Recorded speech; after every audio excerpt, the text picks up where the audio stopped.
هذا قرار مؤسسة جماعة الإخوان المسلمين، مجلس شوراها هو صاحب القرار الأول ساري المفعول حتى هذه اللحظة، أننا لن نرشح واحد من الإخوان المسلمين، وبررنا هذا بوضوح وكنا صادقين وما زلنا صادقين وسنظل صادقين. 20 سنة إخوان علموا الكذب. ده أول حاجة. أنا مرة قعدت أول حاجة ده تفكر طبعا ده حاجة ده أول حاجة تتعلمها.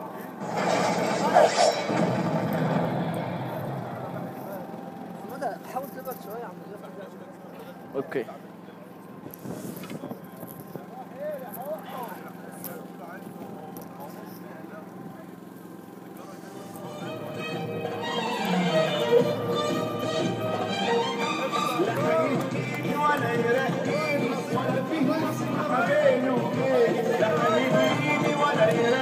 لكن حتة تانية الأهم، حبنا لهذا الموقع وهذا المكان واحترامنا له، لأن مصر كلها تحرص على أن رئيسها يبقى شخصية محترمة، شخصية أب لكل المصريين، مطالب بأن احنا ناخد المصريين حقهم من أبيهم.